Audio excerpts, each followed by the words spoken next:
Good morning. Welcome to the Inside Job podcast, Healed Inside Out. Yeah, welcome back. I've been on vacation for a couple of weeks, and so there was a slight delay, but I'm back and we're going to get started.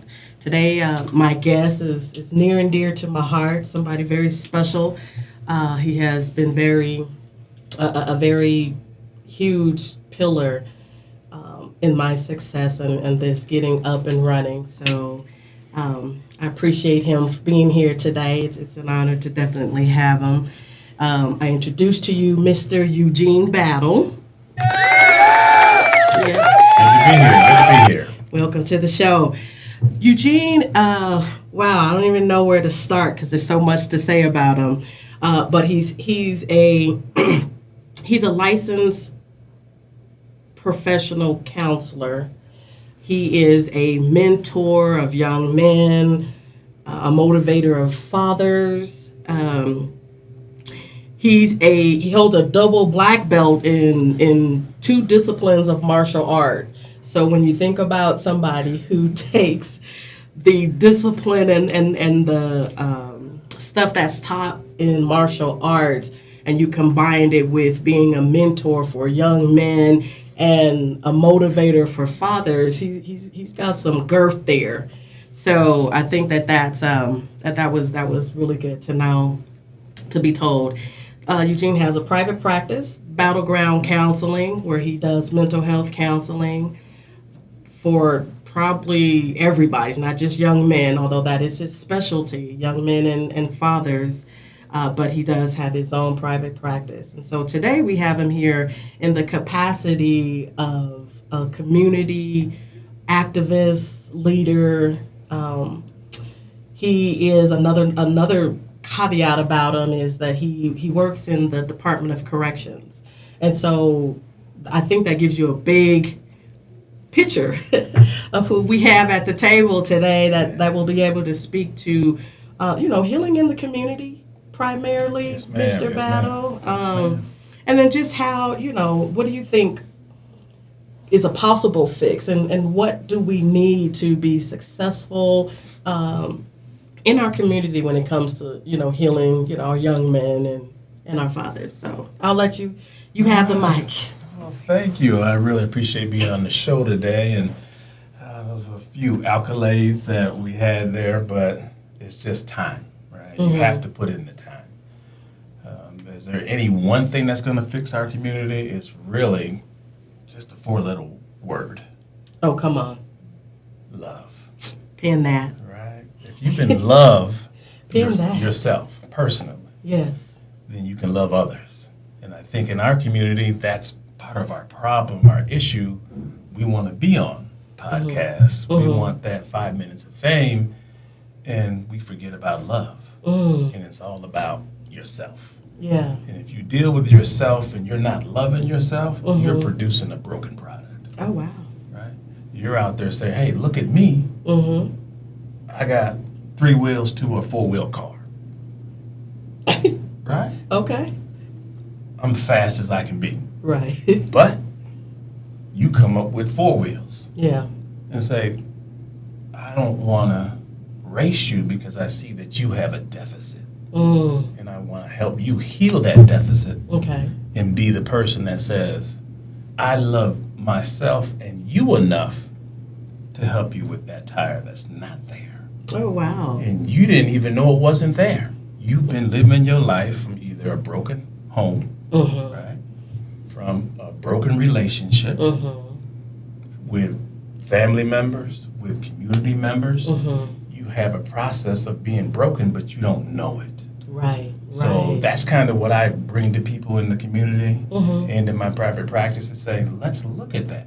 Right. And a lot of times I say, well, I didn't even know it. I've been existing being broken. There that is. So I love the process of healing because I've even started, I didn't even know I was that type of person. Mm-hmm. I was in high school and I remember an opportunity that I was working with the Special Olympics. Mm-hmm. And for some reason, that just hit me in the heart to say, look at these people wanting to be successful and participate as everybody else would. Right. Right. And if you take that going back to the person with 3 wheels, they're broken, but their ability to be successful was always there. And they didn't even know they were broken. You know, that's society saying, oh, you're Special Olympics, right? You have a disability. But you look at that and say, well, no, there's strengths, there's beauty, and there's love in the capacity of me to that person. Yeah. Then we were both in joy, right? Yeah. We were both emotional. We were both successful. But when you take those who are less than and push them to the side, there's a problem with society right there, right? And it starts in the home. It does. I was going to say that, even though we're talking about community and you say, you know, love is the big piece that's missing. And I do agree with that. But I also think that, you know, to add to it, it does start at home as well. You know, loving yourself, yes, but love inside the home is important for what is produced and then sent out into the world. Very much so. I was in preschool, right? I just find places to be and it attracts me, and I ended up saying, well, I'm in love with this process. Right. When you're dealing with 0 pregnant moms to 5 years old, that's where you have to start the process. Yeah. Right? Okay. And I just enjoy talking to those parents and say, well, we got to fix the home, ma'am. Right. Because the brothers weren't there. The men weren't there. Yeah. So I'm like, well, I'm a male. I didn't father these kids, but I feel like a father to those kids. So let me ask you something. Since you mentioned that, is that why you dealt with a lot of, you know, maybe single moms and inside schools where the fathers were missing? Is that where your niche came in to mentor young men and assist fatherhood and all of that? Did that kind of stem from that, do you think? Yeah, it was interesting. Even from preschool, I was like, well, they're having all these events, and it's all about women. There was just nothing but women there, and I'm standing there. I'm the only male in the facility with like 200 people. Like, we got all kind of kids. We got all these women. We have female staff. So I'm like, where are the men at? Yeah, I said, I want to talk to the men, because when you have 2 people in that child's life, that child becomes whole. Right? Again, goes back to being broken. Right? So they got that push going out. I went into a national process of fatherhood and joined into that process and said, we need to connect and say, you don't have to like the man, but let him father that child. Oh, wow. Yeah, that's amazing. That's awesome. And so in mentoring these young men and building them up to be, you know, these successful men and be, you know, good in the community, has there been a lot of pushback for that, or are they pretty receptive of it? I think the thing is that they go through a process to say, well, why am I going to this meeting? Somebody want to check, right? But they're like, hey, no, I'm a young man. I'm a father as well. Let's just talk. Let's go through the process. And they're like, well, I don't have a connection with my child because the mom won't let me be there. Or the mom says, hey, be with your son or daughter. They're too busy trying to play the streets and work and do that kind of thing. It's like, no, let's reel you in, sir. Let's talk about how we can make you important in that child's life, right? And that's that ego that says, yeah, I'm there because I pay, for my child. I'm there because he's got new shoes on. You're not there. Yeah. Money might be there. Right. Things might be there. Right. But the ability to love and say, let me just hug my daddy and fall asleep in his arms is not there. Yeah. Right? Yeah. As you're giving things, those children, those babies feel that negative relationship between father and mother. It's like, yeah, Dad, you don't need to come by. Dad's like, cool, but less stress for me. You just open that gap. Right? Yeah. You're not there anymore. The gap's getting wider. Yeah. You're not going to graduations. That gap's getting wider. Right. So that's interesting, because when you talk about the father, just grabbing your son or grabbing your daughter and embracing them and things like that.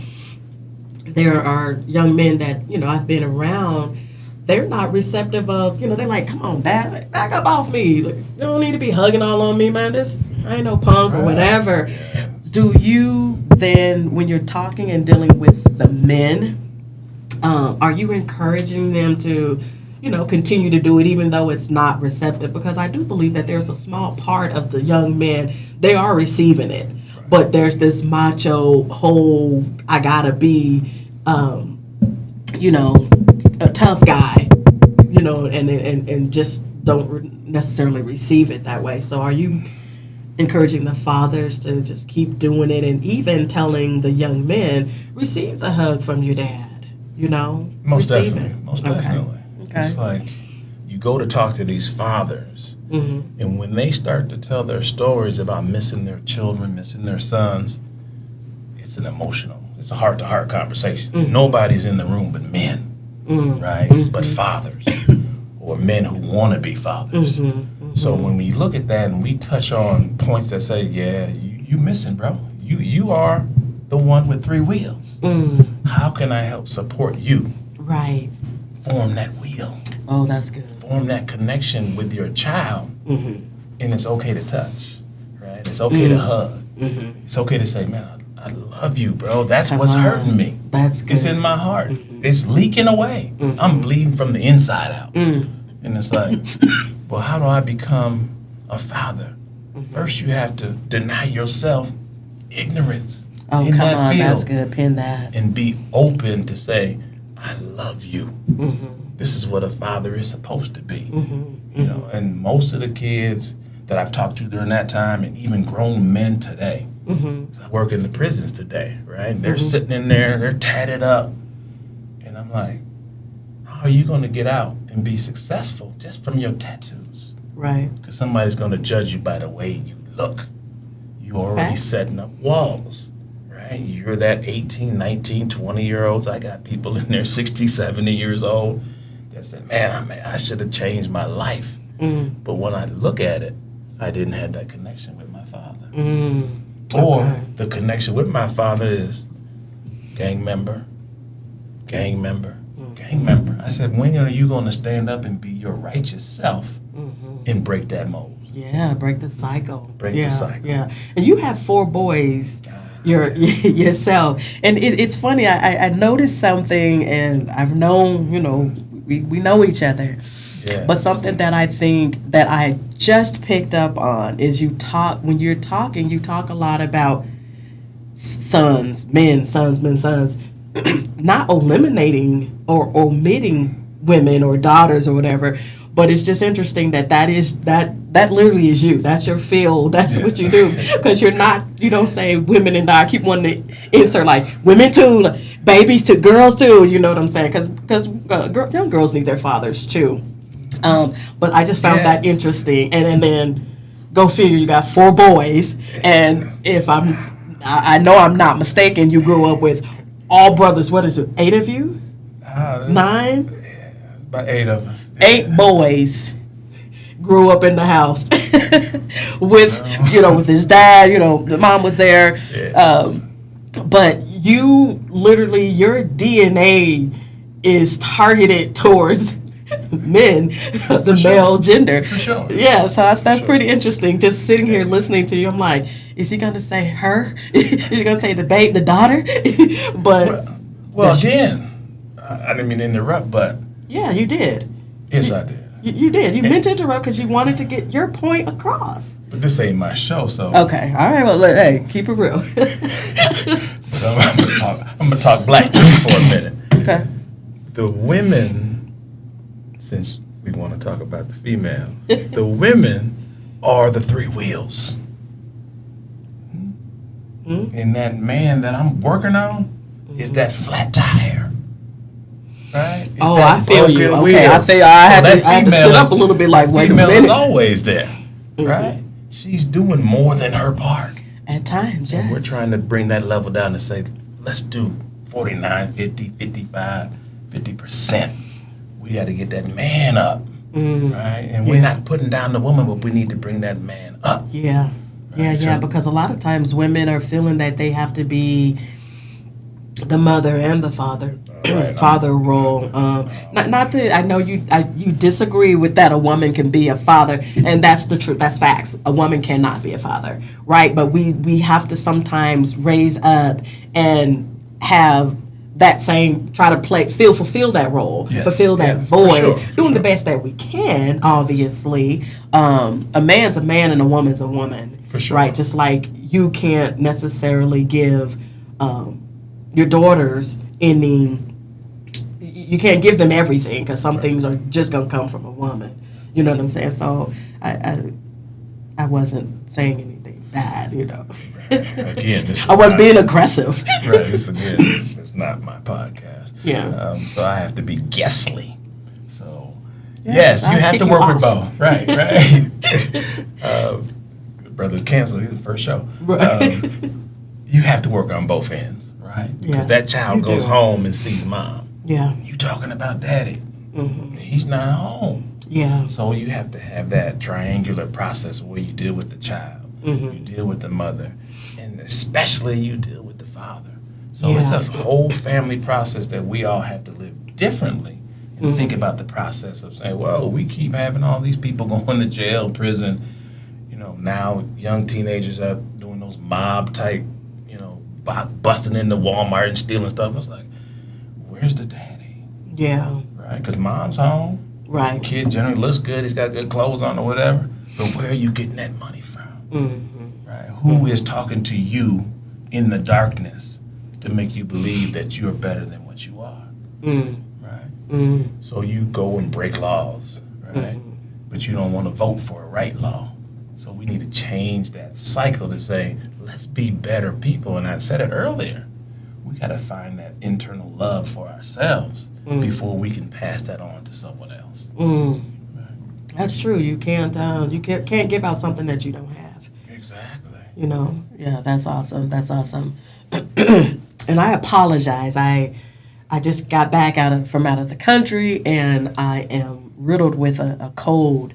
But so the coughing and maybe sounded a little nasal. We're just gonna excuse that. I'm good. Yeah, I was wondering about that. But, I have taken COVID tests. yes, ma'am. And I am negative. All right. All right. So I just want to apologize for Appreciate that. my little 'cause I'm kind coughing of a little bit. germaphobe, so I appreciate that. Yes. So let's talk about a little bit about what you are doing outside of just what you're doing in the prison system, but within the community. What are some things that you would like to see happen that you would involve yourself in? Oh, I would definitely. That's a great question.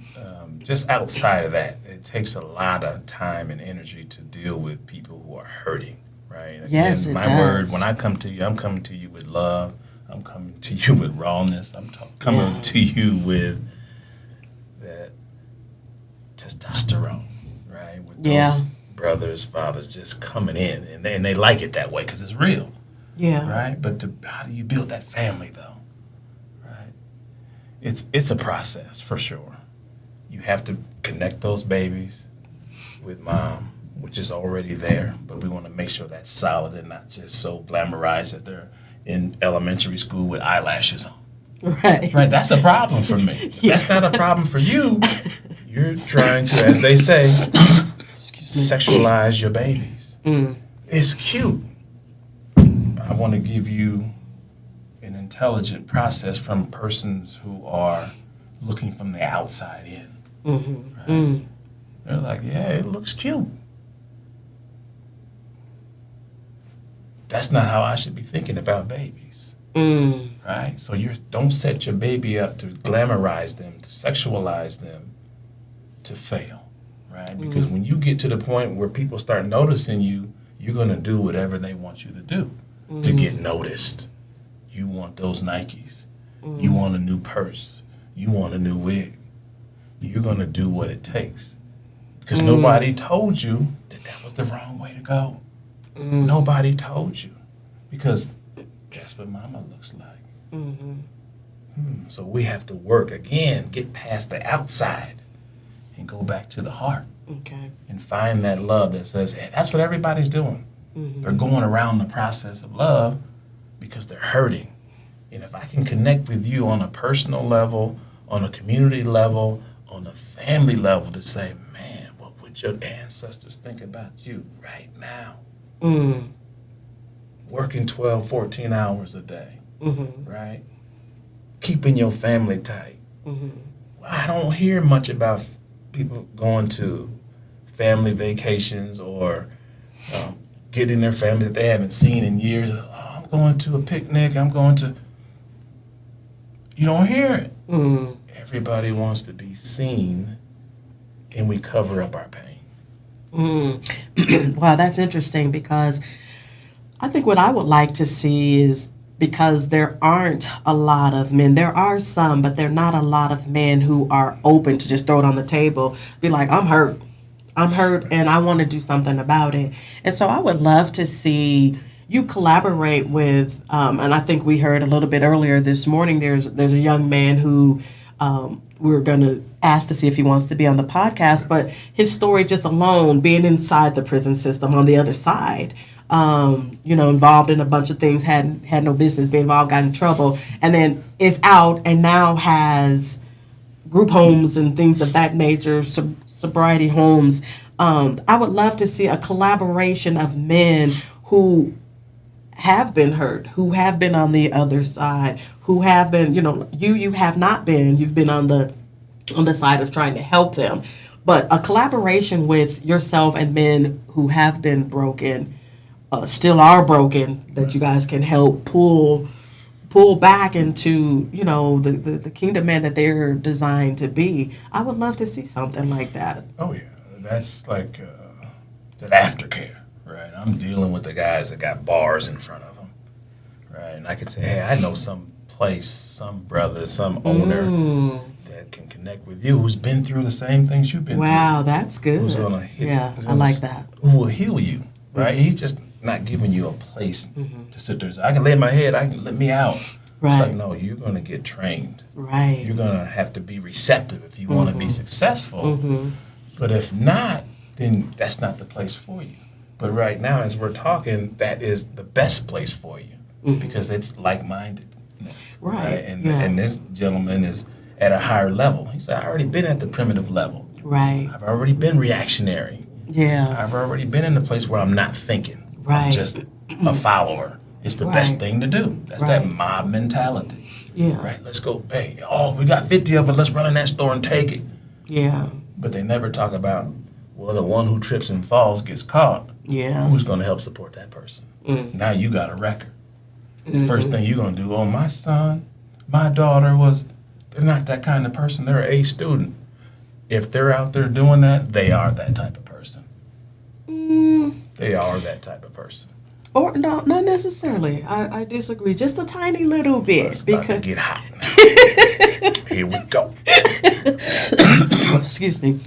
Because I do think that some people can sometimes get caught up in the wrong crowd, and that's not necessarily them. They want to be part of the crowd. They want to be part of the know, and they could be A+ student, have a father, a mother at home, have a whole family setting and upbringing, and just be good standing folk, but just hanging around the wrong crowd, and just so happen they go to the mall and do a smash grab, and he right there. He's probably the one that got caught, tripped over his feet because he ain't about them streets. So he's probably the one that got caught. So that's the only reason why I say I disagree. That doesn't necessarily mean that if you're out there doing that you're that type of person, because you can get caught up in the wrong crowd. Yeah. I will agree. Yes, thank you. With about 1%. The rest of that I do is got no, boxing gloves. because I know Go ahead. beat them down in the streets.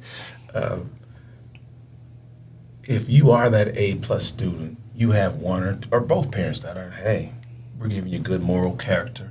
We're giving you thought processes. I see where you're trying to may go. have scholarships waiting for you. Mm-hmm. You're not supposed to be hanging around those people who are Exactly. doing the wrong thing. I don't care what your grade is. If your mentality is, let me go steal something that's not mine. Yeah, I hear you. I can.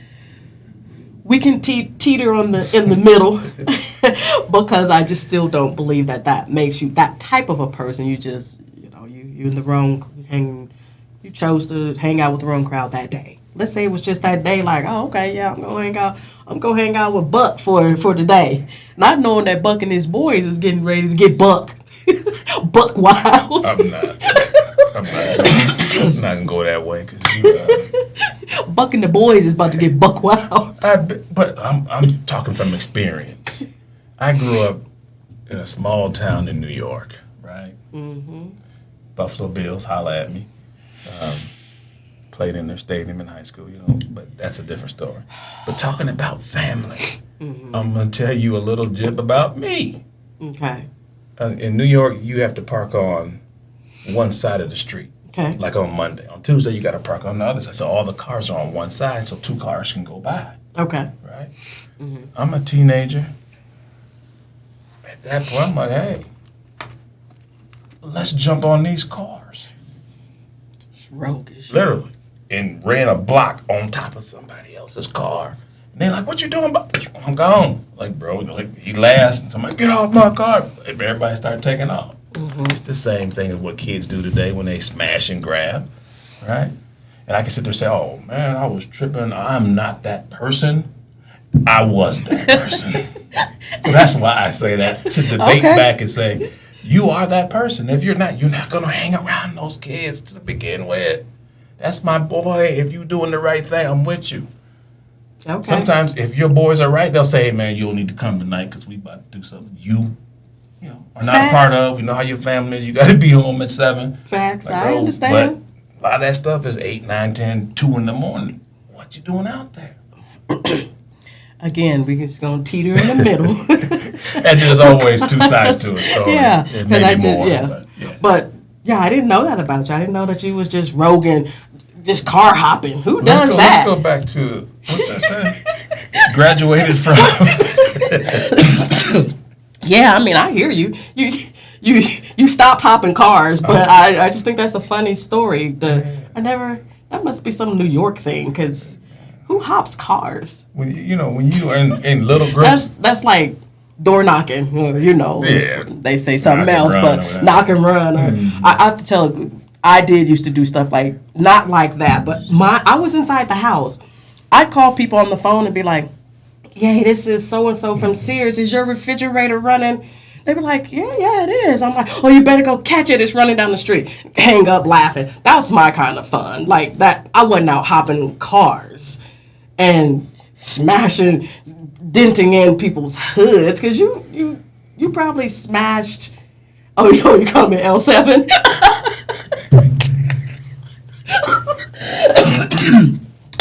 Oh. You know what? I'll take L7. I'll take L7. You could have got shot in the butt or knocked off of one of those cars. You could have harmed yourself. My fun was harmless. That's harmless. And your refrigerator running, you better go catch it. It's running down the street. All right. They're like, that sounds like a preschool joke. I've been around preschool. That sounds like a preschool joke. But, you didn't even mention the person jumping on the cars. That person could have got hurt or shot in New York. So it's just a risk that you take. And at some point, it didn't happen 30 times, 40 times. But as everybody already knows, it only takes one time. If it's that one time, you are that person for that one time. Okay. Go back to that. Okay. So you just gotta you gotta be right with that. Okay. You can't settle in the middle. Oh, we in the middle. Okay, so then don't keep trying to go override it and be like, I was right with what I said. We're meeting in the middle on this thing. Yes. I get your perspective and I agree with it. Get mine and agree with mine as well. I'm gonna call somebody tonight and be like, hey, running down the street. No, don't do that. That was young. That was young fun. True. Young innocent fun. Yes, so before we move on, we in the middle, right? We in the middle. You don't always. It's not necessary that you're just that type of person. Otherwise, I will go in the middle and say, for the moment. How does that feel? You know what? I'll take that. Okay, I'll take that because in the moment. Because you are that person. Okay. All right. It's not my podcast. But go ahead. What? It's not my podcast. All right. So, as we're, getting a little closer to wrapping up this day, Any nuggets, any tips, any jewels you want to drop for our listeners? I think the biggest thing for the listeners out there is really to look at where you're at, right? And a lot of the young people, regardless of what your family condition is, you're not setting goals for yourself.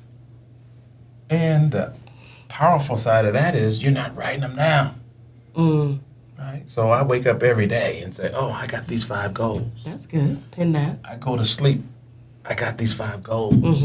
So when those opportunities come up to smash and grab, you're like, I got these 5 goals. Oh, I'm good. I'm not doing that. A young lady or sisters or whatever, I'm good on that because I got somewhere to go.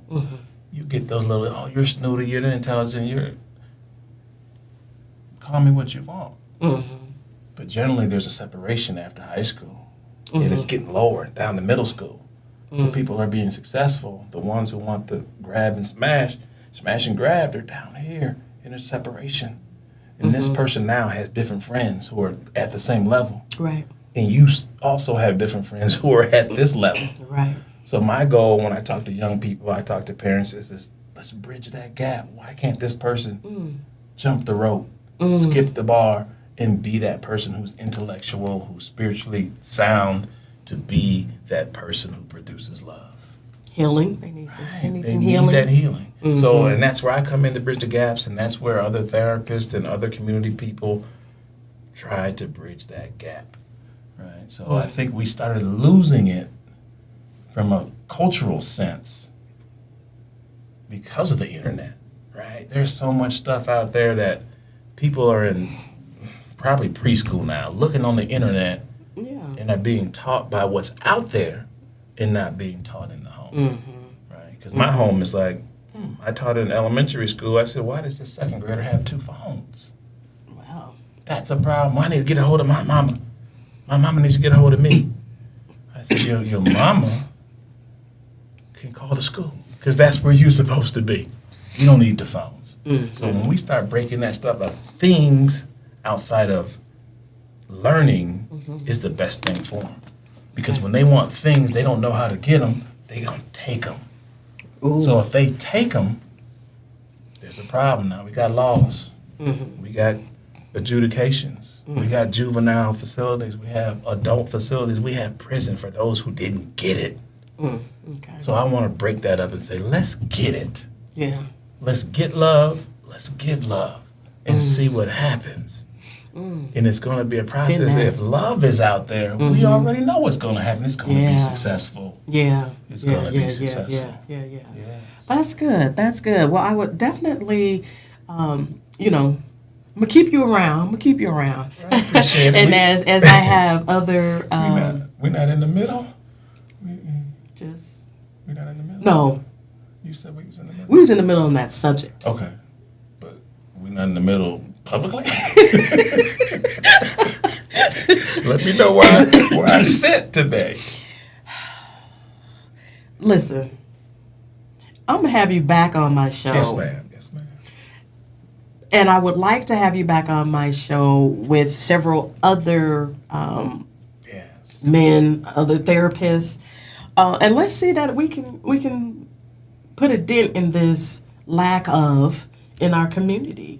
It's going to take more than one person, but when you have one person saying, I want to do this, I want to do this, I want to do this, but not really putting, action in, and then you have another person saying the same thing, how about y'all say it together and then build this alliance? There are other communities that do it. They take care of one another, they do it. Yes, and so why not we do it? Vincent, the one that I had on the show that was with Sister Dana, he has that why not agency or program that's coming into fruition here where it is dealing with bridging the gaps and things like that. For so sure. Why not it be a bunch of you men, our kings, our men, pulling together, showing these young men whose fathers are missing love, showing these fathers who aren't giving it how to, there's enough of you guys For sure. to be able to start somewhere. And I think it's a little easier to do that now because we do have the internet. We do have a process to say, hey, you're right here in Denver or outside Colorado Springs, you're right here. Let's connect. Yeah. Right? We just need to find those avenues to say, what's the best place to talk? Let's meet. Because we never had a problem coming together. Yeah. I think we get caught up in religious studies. We get broken up.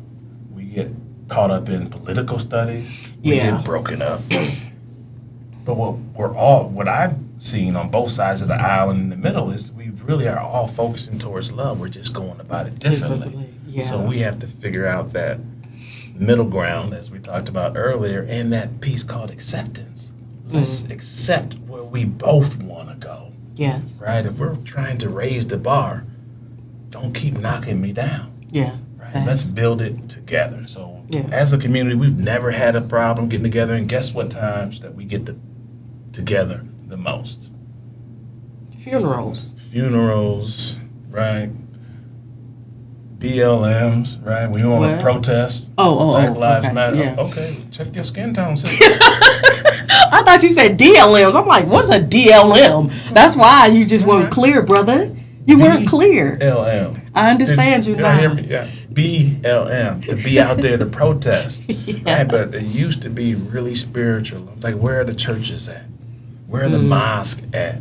Where are the intellectuals at? Why are we not sitting at the table? And the problem is we try to market it to the whole world. Look at all us black folks, intellectual, spiritual icons in our community. We're going to let you know what our plan is. That's a problem. Because if I know what your plan is, it's easy for me to come in and sift people away. Sift them out of there and be like, what happened to Brother Eugene? Oh, he's got a cold. What happened to Sister Nate? Oh, she had to go travel. And people start disappearing because now they're like, hey, they're paying people off. And I'm going to say this real quick. I tell people that are in the gang life and they get that gang mentality, I said, if you want to get your community together, you're only there for negative things. Why not go across the line? If you want to do something that makes the news instead of what's already out there, robbing, killing, stealing, drugs, build an apartment complex, right? Build a school. Build a community church that everybody comes to. Right.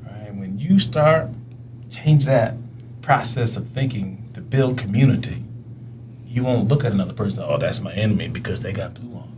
Right. You don't even know that person. Well, that's my enemy because they got red on. Yeah. Right? You don't even know that person. But both of y'all are in pain, I tell you that. Everyone that comes in my office, you are in pain, and I give it to them and say, let's build, man. Yeah. Let's build. Yeah. On the basis of love, that's all we need. Right? You hear the songs and all that stuff, but and then you see a lot of protest about schools and what they should have in there and what they shouldn't have. I was like, we need to stop saying we're not going to public school no more. Right? Come to your own community-based schools because that's when we were at our best. Yeah. Right? Now you got us split up. We don't even know how to relate to each other because I'm a Democrat, I'm a Republican, I'm whoever. They just sifting you out and you become weaker. That strong bond of family gets weaker. Right. Right. Amen. All right. Well, I appreciate it, and I can tell you got a lot more to say, I'm getting ready to but it get ain't hyped. gonna happen today. Yeah, okay, yes, ma'am. I don't control the clock. I will definitely have you back on, and I will definitely have you back on when I form this group, this table Appreciate it. of our strong men to make a difference in the community. So I thank you. I appreciate you being Thank you here. as well. Yes, ma'am. I love your humor. I love your wisdom. And so thank you. And thank you for listening and tune back in. We will be back next time.